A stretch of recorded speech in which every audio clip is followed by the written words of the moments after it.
Hi, I'm Zander. I'm Mia. We've both lived on the island of Oahu, which is in the state of Hawaii. I've lived there since about fourth grade. How long have you lived And there? I'm born and raised there. She's lived there her entire life. Today we're going to get into the meaning of aloha and how it's interpreted. My original meaning of aloha before I came to the islands and even my first couple months there was just a simple greeting. So I would say aloha Mia, and that would mean hello. But now I understand it means a little more.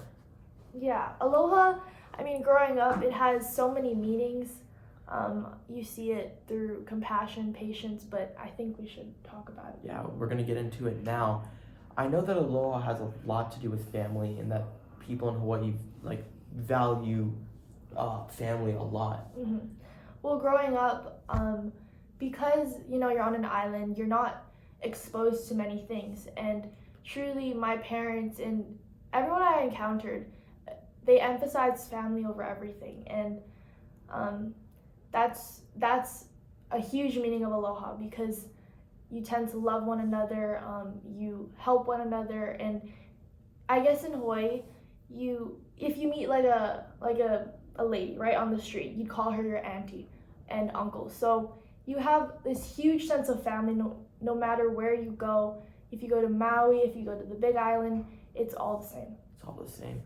I have some similar experience. I think people in Hawaii show the aloha spirit through almost their patience. So this is a story from a while ago, but when I first got my license, I was actually texting and driving, and I had been stopped at a red light, and the green light had changed to a green light for about 15 seconds, and no one honked on me. Yeah. So can you explain why that was? Well, I think it's because in Hawaii there's a lack of aggression and a sense of patience, right? Right. And even if someone's doing something clearly wrong, or if someone's holding somebody back, there's a sense of understanding and patience and aloha. And that's probably why they did not honk at you. So you would say a part of the aloha spirit is patience and understanding. Yes. So that's a big value that you were taught from a young age. Yeah. Wow. Another thing we're going to get into is surfing. We see aloha a lot in surfing culture on the islands. I know when I first began to surf, I went to some popular tourist spots where not a lot of locals surfed. And I would constantly get cut off, or people would be very dangerous in the water, getting super close with their boards, and these boards are pointy and sharp. Yeah.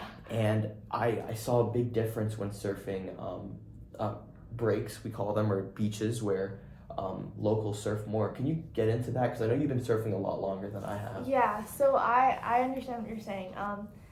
You can definitely tell when surfing in more touristy places, say they come from California, right? And they don't have that sense of awareness or respect. So they'll come in, surfers from California, they'll come in and you'll be in the water and they'll cut you off, or they'll maybe go straight at you, and you'll just be like, well, what's going on? And then when I surf at more local spots, right? And these are less known places, but locals go there.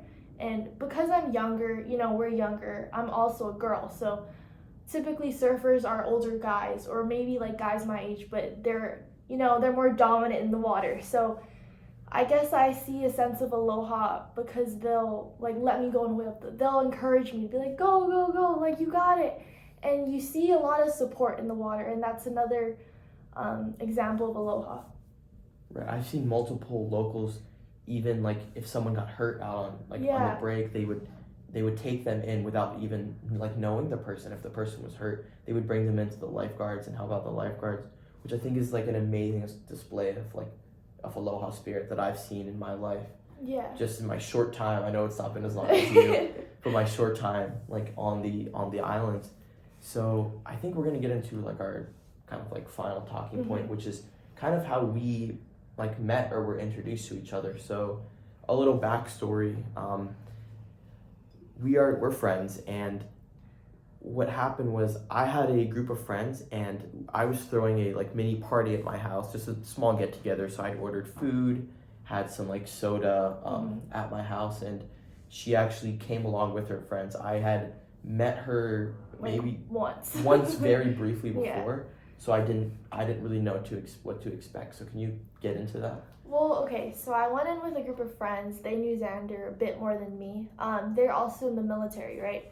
So I was the only person in the friend group who was born and raised in Hawaii. And it was about 11 at night, super late. The house is messy. And one person's like, I'm gonna leave. And then they're all like bandwagging. So they're like, I'm gonna leave too. And I was like, well, the house is a mess. And like, we can't just leave a house. But of course, like, they said bye and they're leaving. And I told Xander, like, no, I'm going to stay and help you clean up because. Keep in mind, I barely knew her. Yeah. So. We'd had maybe 15 to 20-second conversations. So it was very weird to me that this random girl wanted to stay back and help me clean. Yeah. I was taught from a very young age to always make sure that no matter what place you leave, it always looks like how you got there. Looks like how it was when you got there. Right. So of course I just couldn't leave his house a mess because that was disrespectful, and aloha is showing respect. Aloha is showing respect. So as you can see, aloha, as we found out, takes on many different meanings: love, compassion, respect, kindness at the end of the day. And we just really wanted to get that message across because we know here in the States it is commonly misinterpreted and people don't see the real meaning behind why people of Hawaii act the way they do. Yeah. And I guess now we know it all roots back to the word aloha.